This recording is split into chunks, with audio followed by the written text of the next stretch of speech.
Many African nations have been facing hard times with a kind of governance in their countries. This is due to their leaders not addressing their concerns and not fulfilling their promises during the campaign. Today we're going to do a recap of what happened in Kenya that led to a massive protest that shook the whole of the country, raising a lot of concerns among African nations and even the world at large, leading to a lose of legacy for the current government of Kenya. President William Ruto's leadership in Kenya has faced increasing criticism and declining popularity, attributed to several key factors. 1. Unfulfilled campaign promises. Ruto's administration has been accused of abandoning the ambitious promises he made during his campaign, including economic revitalization, job creation, and reducing public debt. Critics argue that his government's agenda, which once emphasized reforms and support for small enterprises, has largely been shelved. Ruto's campaign heavily focused on uplifting the lower economic classes, but many feel that the promised economic relief programs have not materialized. 2. High cost of living. Economic challenges such as rising fuel and food prices, combined with tax hikes introduced in the finance bills of 2023 and 2024, have deepened public dissatisfaction. These measures have burdened ordinary citizens, straining household finances. The finance bill was rejected by the people, but the government still remained adamant and passed the bill. The people of Kenya became dissatisfied with how the government was forcing and implementing some of the bills that were overburdening them. Therefore, when the finance bill of 2024 came, the citizens vowed not to support it. This led to massive protest. Many lives were lost. Abductions of protesters began. The more the government was becoming hard on its people, the more the people became united against government and its policies. On June 25, 2024,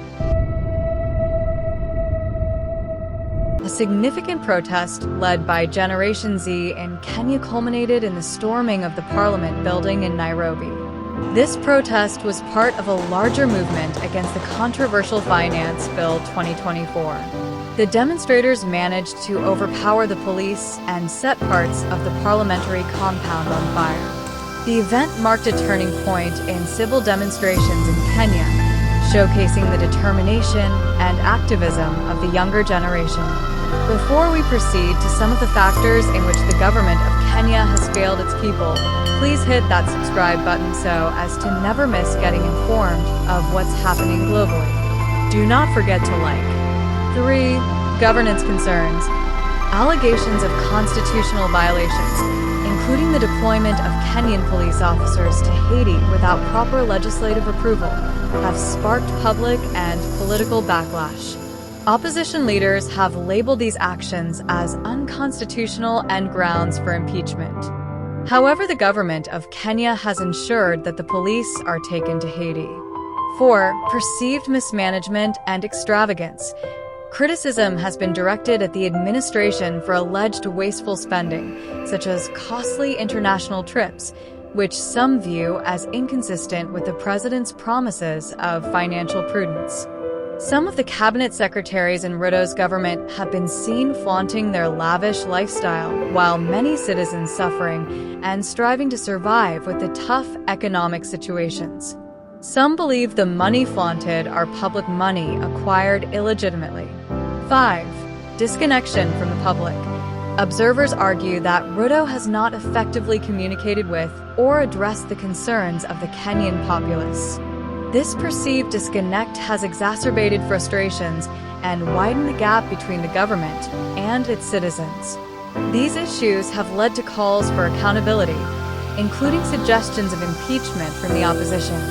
Ruto's political future may depend on his ability to reconnect with his initial manifesto and address the pressing economic and governance challenges facing the nation.